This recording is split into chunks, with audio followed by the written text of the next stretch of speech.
Nah, ingat-ingat eksekusi zaman dulu itu terutama nih, bagian emang eksekusi karyawan haus yang nakal-nakal itu adalah Bapak Sigit Sribawono ini.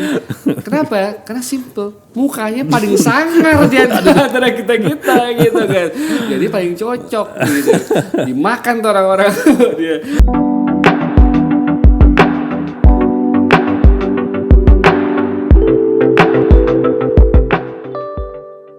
Pesan dari Jakarta kita kirim ke sana. Oh, demi ganti ban doang. Iya, benar. Harus dikirim semakin mahal, semakin repot perawatannya. Nah, terus menarik nih. Iya. Ini kan juga udah ngedengar juga lo kan mulai memperdalam ilmu agama ya kalau nggak salah ya. Itu lo udah ya dikit-dikit Pak. Gitu ya. Karena udah kejauhan. Apa? Karena udah kejauhan. Kejauhannya ngapain aja? Kerjaan kan? Oh, kerjaan dong. Jawanya ke Bandung, ke Palembang gitu ya. Oke. Bukan dari melenceng terlalu jauh kan? Jangan dong. Bukan. Okay. Jangan di sini maksudnya. Mamanya Sigit. Oke.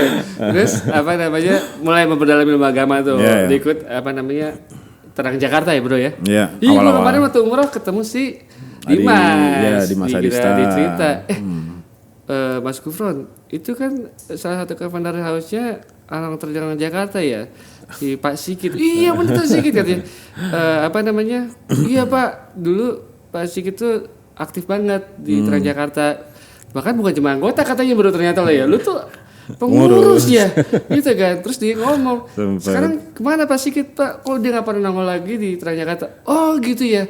Ya gue bilang aja ke Dimas, dia sekarang pindah keyakinan bro. Dia ngaco nih. Dia sekarang melek Konghucu. Makanya nggak nongol lagi Terang Jakarta. Oh iya gitu lah. Ya semoga Pak Sigit dapat hidayah lagi gitu ya. Kalau dipercaya sih bego sih. Oke, terus gimana tuh ceritanya lu bisa memperdalam agama dan ikut co-foundingin Terang Jakarta? Ya, mungkin awalnya di 2013 ya. Nah, kesentilnya di situ tuh. Titik baliknya di situ tuh, Bro. 2013 bokap meninggal. Bokap meninggal. Ya udah, mungkin dari situ ada yang ngajak ke kajian mungkin ya. Kalau nggak salah ya, ke kajian. Habis itu terus setelah baca-baca, belajar ngaji sedikit. Dulu nggak bisa ngaji itu bro? Bukan ngaji itu, bukan ngaji itu. Ngaji alhamdulillah bisa bro. Oh itu kirain Arif Bata nggak bisa. Terus dapatlah kayak kayak ada cuplikan hadis ya. Jika orang sudah meninggal, amalan semua tertutup kecuali sedekah jariah, ilmu yang bermanfaat, sama satu lagi doa anak yang soleh. Nah kita gimana nih? Gue belum ngasih apa-apa sama bokap gue. Duit nggak punya, kelakuan badung ya. Dajal lah ya. Terus gue mau hadiahin apa buat bokap gue yang udah meninggal sekarang? Nah kesentilnya di situ.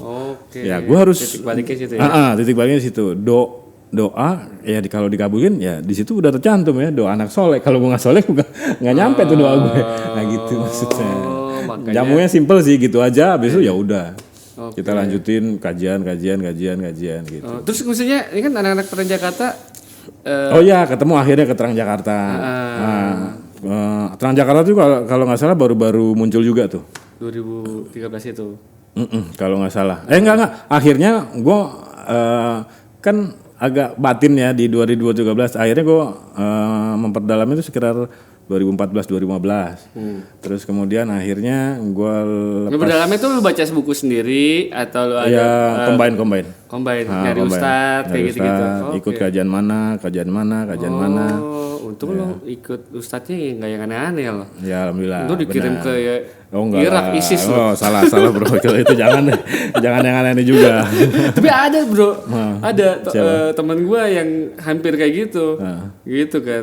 Ya jadi maksudnya ya hati-hati aja. Maksudnya kalau belajar agama milih ustadznya juga jangan yang ekstrim. Iya. Ya udah habis itu nyentuh masalah pekerjaan. itu dia. Sebagai ahli riba yang menjerumuskan orang untuk beli mobil dengan kredit. Ya. Ini disclaimer dulu ya. Ini menurut saya loh. Kalau yang lain terserah. Jadi temen-temennya Sigit kapan desain? Mungkin kalau nggak begitu, gue akan terus di sales. Jadi itu mulai merasa, Ya. wah ini pertentangan batin. Iya betul. Karena Ada lo duit banyak, kok nggak ada barangnya nih. uang panas. Mana nih Gitu. barangnya? Ya, gue bayang loh. Misalkan gini ya, Mobil rusak mulu lagi. Iya, mobil BMW M series kan, Iya. harganya kayaknya minimal 2 M kali bro ya. Waktu zaman itu 1,5 M sampai sekitar mungkin 4,4 terakhir gue jual. 4,4 M. Kebayang komisinya kan, Iya. dari tiap, gue kan misalnya mungkin kalau saya gaji pokoknya ya mungkin standar lah ya. Oh, WMR. WMR kan, WMR. Tapi kan yang gede justru dari Iya, betul. insentif dan atau komisi komisinya. dari penjualan itu kan. Berarti komisinya let's say sekali dapat dia mungkin puluhan juta, bener gak? Iya. Nah, terus lo bilang nih nggak jadi apa-apa, gitu kan? Ya jadinya cuma Vespa Orange doang yang lu lihat. Jadi apa?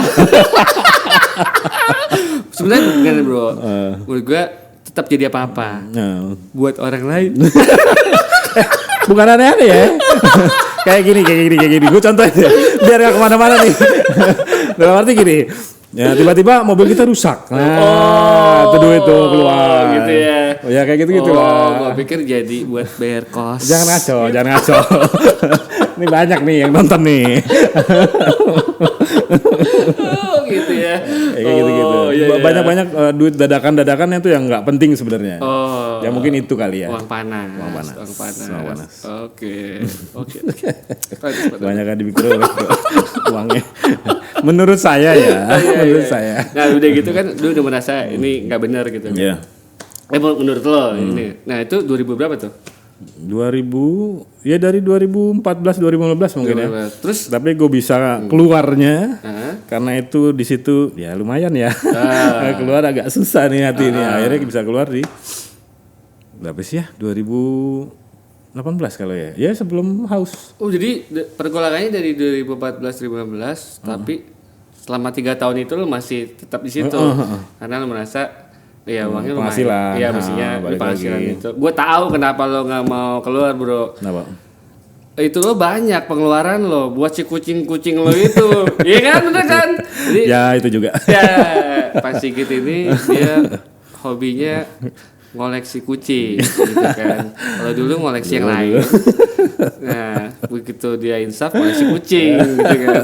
Kucing apa? Angora kayak gitu-gitu ya. Maine Coon lebih tepatnya Maine Coon. Main kun apa lah gitu. Maine Coon tuh kayak kalau kucing tuh agak gede terus tampangnya kayak singa. Nah, model-modelnya Itu begitu. main kun. Berapa duit tuh main kun? Ya lumayan lah.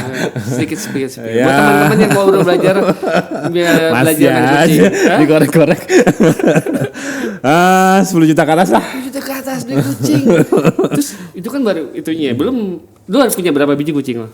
Sekarang ada 8. 8 kali 10 80 Udah dikasih-kasih tapi ya, lu aset iya, kucing lu habis 80 kayaknya nih. juta. Berasa dong.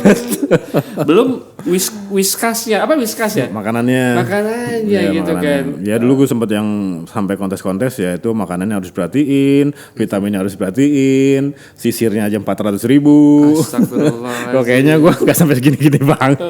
Gedean kucing kepada gue. Jadi sebenarnya lu nggak belum berani untuk resign waktu itu ya atau itu karena beban pengeluaran lu tuh buat kucing-kucing lu Ya nggak itu juga gitu itulah ya. yang lain juga. Nggak juga itulah. Akhirnya makanya lu udah mulai mencari. Iya. Maksudnya gue harus stop nih Ya, dari tapi gimana caranya nih gitu. gimana caranya. Akhirnya sampai satu ketika yang lu ke rumah gue tuh di Bandung ya sama si Anto, udah kan? Oh iya betul. Iya kan? Betul. Ingat banget tuh udah terakhir kali pokoknya setelah in fisik ya gue ketemu lu tuh pas main futsal di Palmera 2007 ya. Lupa gue. Iya gue masih di BI itu 2007 kan. Terus baru ketemu lo lagi wujud lo itu pas 2017 kali. 2017 itu. 2017 2017 lo berdua sama Anto kucuk-kucuk. Gue inget banget. Yang kontak gue pertama Anto sebenarnya. Oh ya. Anto, gitu kan. Gue boleh main ke tempat lo gak? Pengen ngobrol-ngobrol nih gitu kan. Ya udah, gue di Bandung, main aja ke Bandung gitu kan. Muncul sama lo tuh berdua kan. Nginep di rumah gue ya bro ya. Nginep sehari. Di rumah gue ngobrol lah tuh ngobrol apa Ya belajar lah. Ngobrol apa namanya? Ya panjang lah ya. Sampai lo intinya lo pengen tahu tentang dunia wirausaha gitu kan. Ya sebenarnya gimana caranya keluar dari sini, gue harus bisa ke sini gitu. Oh, tapi waktu itu kepikirannya kenapa lo dari kerjaan sales itu, kenapa nggak berpikir gue kerja ke tempat lain, misalkan yang bebas riba, tapi kenapa pikirannya lo wirausaha gitu? Iya, wah ini gue dapat ini juga di BMW. Ya, karena customer gue ini semuanya kan, nggak semuanya lah, maksudnya sebagian besar pengusaha. Oh, customer lo. Pengusaha. Nah itu gue belajar dari situlah. Sempat ada beberapa orang yang gimana sih caranya nih bikin usaha biar kayak lu gitu. Kan banyak anak-anak muda juga kan. Yang pakai M series itu kebanyakan anak muda. Oh gitu. Yang ngobrol terus siapa gue pegang mobilnya. Lu selawatin deh tuh. Itu dia tuh. Gue nggak akan beli nih mobil, nggak gue jual lagi kalau gitu. Gue sama begitu. Tapi kalau ada duitnya gue juga nggak mau sih. Masih banyak kebutuhan lain. Iya, buat kucing lo. Oh gitu, awalnya karena lo ada di lingkungan banyak pengusaha. Jadi lo boleh bilang keracunin lah. Betul. Dan pengusahanya tuh kadang-kadang nggak di luar nalar kita ya. Maksudnya? Jual paku lah, buat paku lah, yang aneh-aneh gitu. Nah, ini pikiran ya gue aja tapi bisa beli M series. Iya. Gue tahu tuh kayak vendor kita tuh, siapa namanya vendor plastik kita yang di Kebayoran Lama? Wandi. Oh Wandi. Ya, Wandi. Ya kayak gitu-gitu. Itu vendor plastik pertama kita ya? Plastik pertama. Plastik ya, plastik. Iya kan? Plastik. Jual plastik kantong kresek ya? Kantong Ini kresek. bukan plastik yang cup atau botol, bayangin. Bukan, tapi kresek. Kresek. Tapi terakhir kali di kantor kita udah pakai Pajero. Pajero hitam kan? Hitam atau putih? Hitam kali ya. Hitam ya. Di cash kali si Wandi itu ya. Nggak tahu lah. Tapi bayangin tadinya sebenarnya ya tadi kata Sigit, wirausaha kadang-kadang nggak usah produknya atau bisnisnya yang keren-keren ya. Betul. Nggak usah jadi software house atau kontraktor hotel atau apa. Nggak usah kelihatan di mata masyarakat nggak apa-apa. Jual paku aja. Tapi bisa beli BMW. Oke. Mungkin di belakangnya punya kasino kali bro. Takut kayak segitu. Berarti salah gue. Gue nggak ke dalam ya. Gue nggak ke dalam. Punya kasino mas spa. Oke. Oh dari situ. Ya dari situ lah banyak. Makanya lo nanya teman-teman lo yang punya usaha, lo samperin, lo tanya-tanya, lo belajar gitu kan. Iya. Dan sama waktu pengusaha itu kayaknya lebih enak deh gitu. Mikirnya di sana. Ternyata kok gue nggak bisa libur. Kelihatannya kelihatannya lebih fleksibel. Iya kan dari dulu kan begitu kan lihatnya. Ya rumput tetangga selalu lebih hijau daripada rumput sendiri bro. Oh gitu. Ternyata masuk haus pertama-tama ke mall lagi tuh setahun setelah haus berdiri baru masuk ke mall gue ke PS sama ketemu teman terus gue liat food court ini food court kenapa begini bro gitu anjing udah berubah ya. Bro tapi kan sebelum itu kan lo juga pernah jualan kan si itu minyak kutus oh itu gimana ceritanya tuh ya itu di 2017 mulanya 2017 sebelum resign nah gue ya mikir gue harus resign, gue harus punya apa nih buat hidup dulu gitu. Baru nanti kita cari atau ya nanti entah kita gimana gitu ya. Nah ketemulah di 2017, gue ngeliat saudara gue di Jogja. Nah, kok baru 3 bulan pakai kok ada perkembangannya lumayan. Sampai Jakarta gue coba-coba Google dan akhirnya sampai nelpon sama ownernya. Oh, yang di Bali itu. Iya, siapa namanya? Si Pak Bambang. Ya, akhirnya ditunjuk ke distributor Jakarta. Oh, lu jadi distributor Jakarta. Hall Jakarta lu nih distributornya atau? Bukan, gue ditunjuk ke distributor ngambilnya. Ya, akhirnya gue coba waktu itu gue pernah sakit di lutut belakang karena habis half marathon nggak hilang selama 3 tahun. lama banget. Iya. Akhirnya gue pakai itu seminggu hilang bro. Oh ya? Oh, iklan lo? Kan dulu. Oh iya. Lain lo iklan. Iya, gue nggak tahu sekarang. Jangan mau kalah kalau iklan bayar apa? Oke. Makanya akhirnya gue coba dikit-dikit tuh banyak yang sembuh. Ya udah akhirnya lumayan banyak gue ambil. Habis lumayan. Nah akhirnya dari situ ya gue beranikan untuk resign. Tadinya dari situ. Tapi lu maksudnya lu sempat jadi apa kayak apa sih namanya? Tadi kan ada distributor Jakarta. Gue di bawahnya distributor. Di bawah apa tahu namanya? Di bawah Kalau nggak salah depo ya, kalau nggak salah. Depo habis itu baru reseller. Depo Jakarta Barat atau gimana? Depo tuh bukan dari wilayahnya, pokoknya ya gue lupa deh. Dari quantity kali ya? Quantity. Iya, gue ngambil waktu itu sampai 1000-an. Sampai sekali ambil 1000. Kutus-kutus tuh. Iya. Diminum atau dioles? Cepet banyak banget. Gitu. Oke. Itu habis 1000 tuh habis dalam berapa? Sebulan 2 bulan habis. Sebulan 2 bulan habis. Sebulan 2 bulan habis. Taduh, satu bijinya berapa sih? Zaman itu 230 harga jual ke customer ya.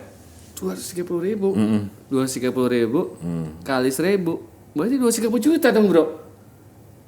Iya. Sekali ngambil 230 juta. Bukan ngambilnya kan di bawah. Ngambilnya di bawah.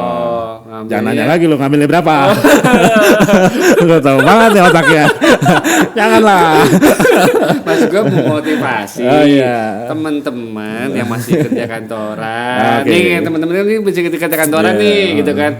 Belum punya nyali buat bikin wirausaha, pengen nyari sampingan kan mungkin bisa jualan kayak kutus-kutus gitu kan. Mereka butuh tahu dong. Betul. Wah, butuh tahu. Kalau jual 230.000 modalnya berapa? Masuk. Ya, halus gak? Halus banget. Ini berapa? Ya 100 kecil lah. 100.000. Ya kurang lebih 100 kecil ada. Ya intinya semakin jadi banyak. Jadi 50% tuh gross margin loh. Ya 100% dong. Oh iya, maksudnya dari harga jual 30. Iya. 50. Waduh, cepet kaya. Lu mau cepet naik haji gitu kan. Let's say 1.000 nih sebulan lu bilang habis gitu kan. 1.000 sebulan atau 2 bulan gitu. Margin lo kurang lebih 100.000 kan per botol gitu kan. Sebulan habis 1.000 botol. Berarti 100.000 kali 1.000 100 juta dong. Wah, masa sih? Iya dong. Oh iya benar. Iya benar. Kan? Iya benar. Wah. Iya benar. Udah gitu. Kok gede ya? Gue juga kaget. 100 juta marginnya sebulan. Udah gitu lo masih bilang nggak jadi barang. Jadi berapa kos-kosan yang lo bayar? Anjir. Terjebak saya. Berapa skincare tuh yang lo bayar? Terjebak. Nggak jadi barang bro. Jadi barang buat orang lain. Bukan, kalau itu jadi barang kan. Oh gitu. Kan ini beda pekerjaannya. Oh ini jadi barang. Jadi barang. Oh kirain jadi barang. Jadi apa? Makanan kucing? Ya udahlah. Anda terlalu masuk ke dalam. Oke. Tapi oke lah bro. Maksud gue kan. Iya. Let's say lek-leknya 1.000 2 bulan gitu kan. Ya 50 juta di kantong. Iya. Waduh. Lumayan, makanya gue berani. Gitu. Karena udah punya. Ya ada pegangan. Gitu. Betul. Jadi lu tipikal orang atau yang baru resign ketika udah punya mungkin dana darurat ya. Iya betul. Iya kan. Nah ini sedikit ini ya ngomongin dana darurat nih. Menurut lo dana darurat berapa kali dari spending bulanan yang harus ketika profesional kayak lo dulu pengen coba bisnis harus bisa hidup berapa tahun tuh si dana daruratnya? Oke. Ya ini nggak bisa disakrikin berapa ya, tapi gue berusaha untuk sekitar 20-25%. 20-25%? Nah, dari penghasilan. Si dana daruratnya? Iya. Ntar dulu. Misalkan. Lu nanya begitu kan? Bener kan? Bukan. Oh, takutnya nggak nyambung nih. Buat berapa tahun misalkan gini, misalkan biaya hidup lo misalkan sebulan 10 juta misalkan. Ya 10 juta.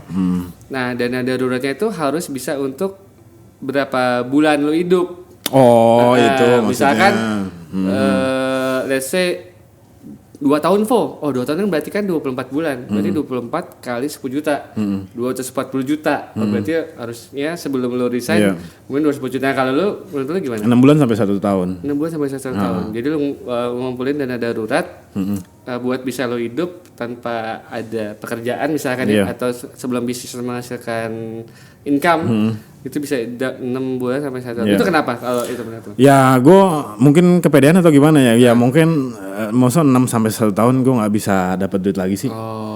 Dengan zaman sekarang gitu yang banyak kemudahan. Gitu. Oke, jadi lu udah yakin ya masa apa namanya gue gak bisa dapat income ya. Ya jelek-jelek jadi gigolo homo gitu ya. Enggak gitu juga. Ini dari tadi. Kenapa arahnya ke sono ya? Kan ngaco. Gitu kan. Ini kayaknya ada yang salah nih. Kayaknya harus gue yang nanya nih sekarang besok-besok nih. Terus lu udah nyiapin nih, nyiapin apa namanya dana darurat buat 6 bulan sampai 1 tahun lo hidup.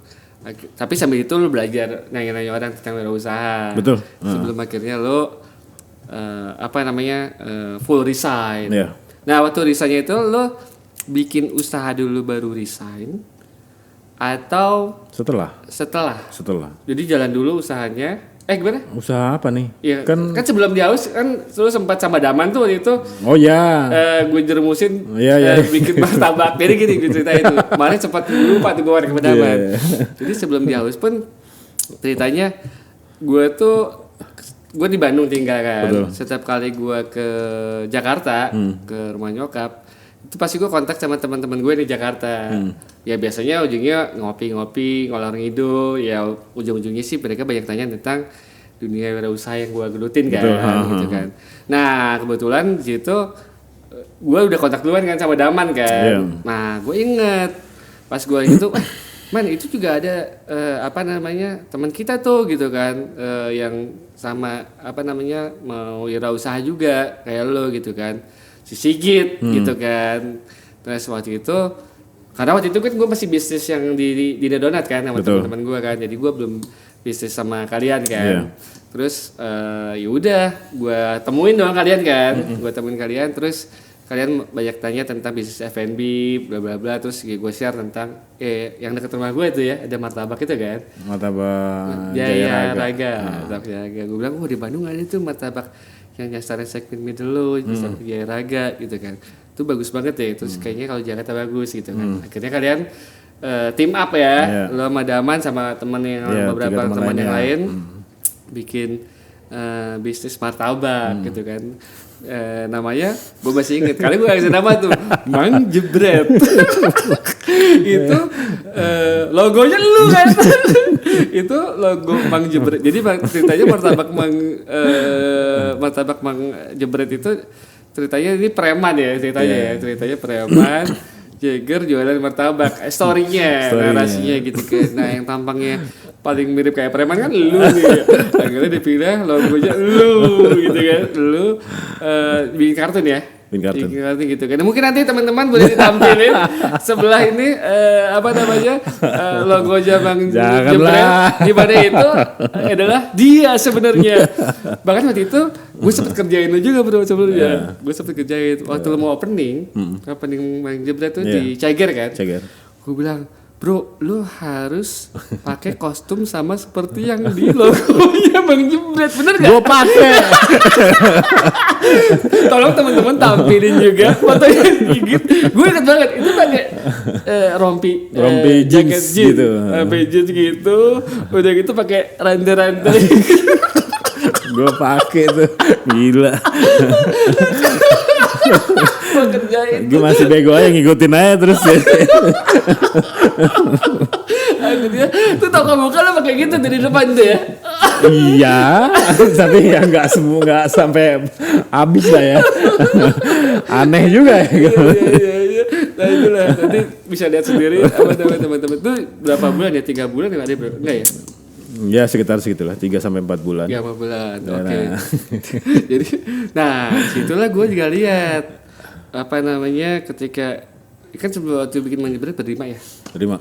Nah berlima terus Daman sama Sigit itu lu resign ya? Lu udah resign ya? Gue udah resign. Iya, gue liat Udah. dari ketika bikin Mang Jebret itu Daman resign dari Vision Flag, ya kan? Lu resign dari BMW. Betul. Terus gue lihat lu berdua terjun ke lapangan gitu kan. Apa namanya? Pokoknya itulah ya, pergi pagi, pulang malam gitu kan. Betul banget. Gitu kan? Apa? Ada sif-sifannya sama Daman.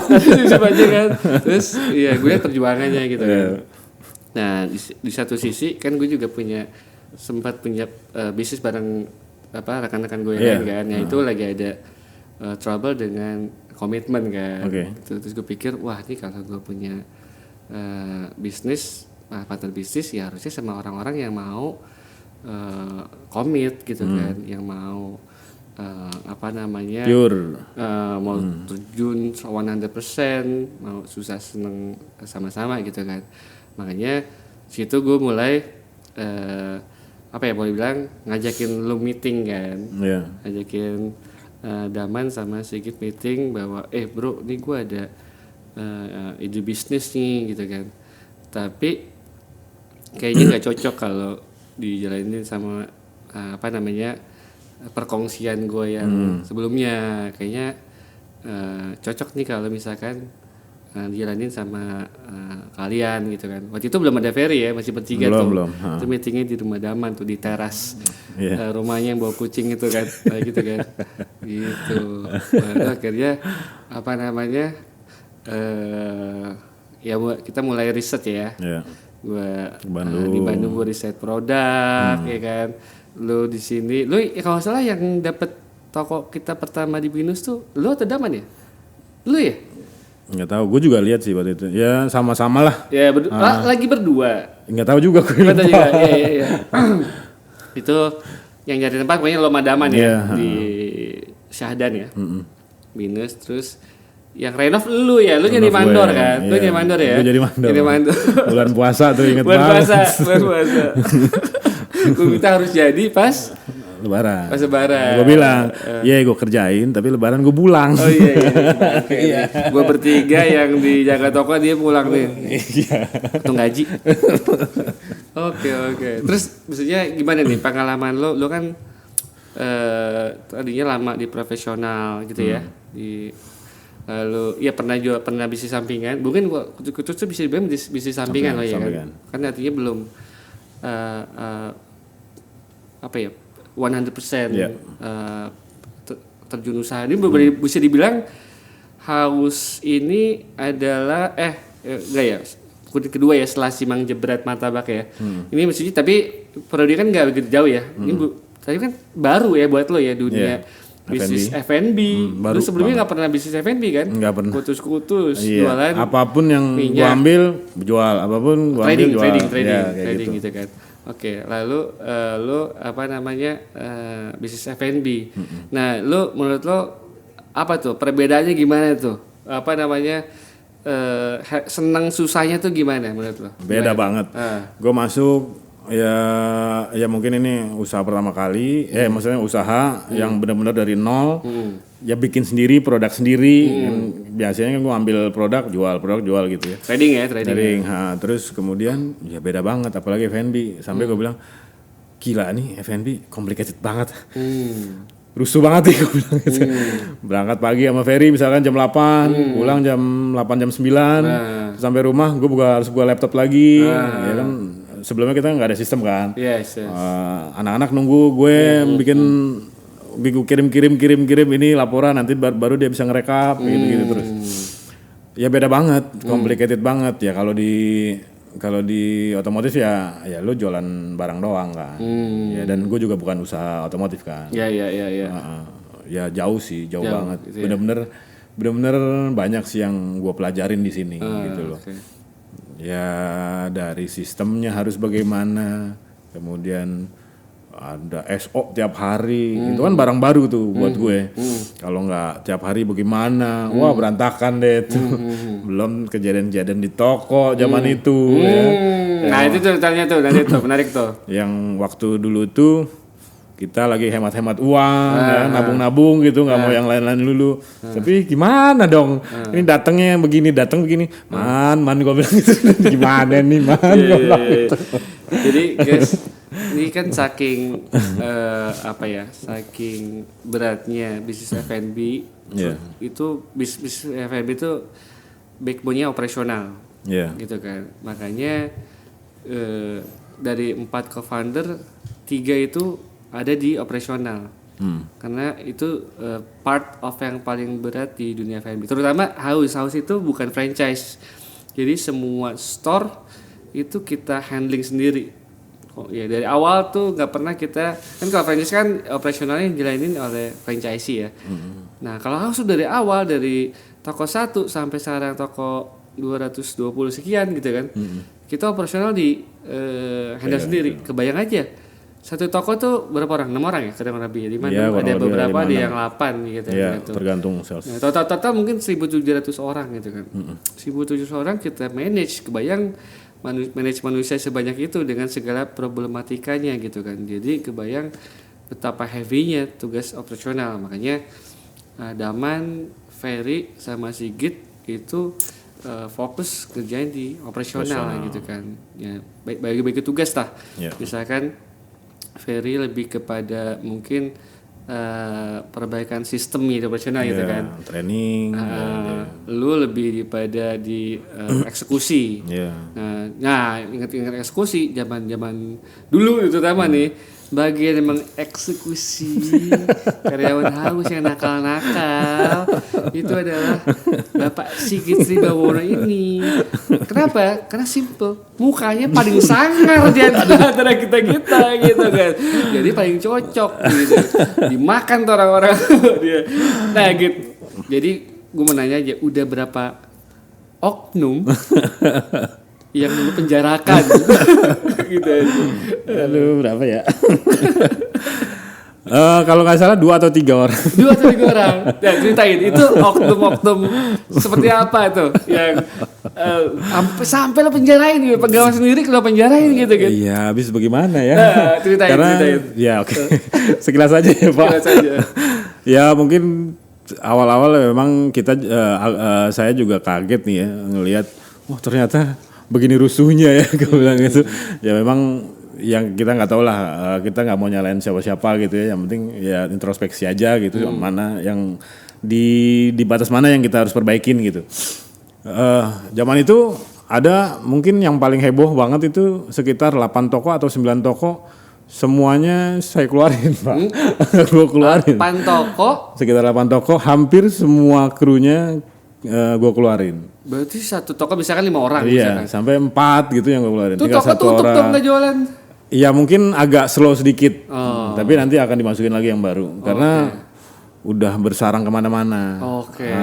Itu jadi korupsinya udah mengakar. Iya, udah kemana-mana. Jadi dicabut akarnya, gitu ya. Dan udah lumayan yang membuat lumayan gue bisa ngerokok, jalan ke komplek. Ini apa ya, ini cobaan nih gue. Stres.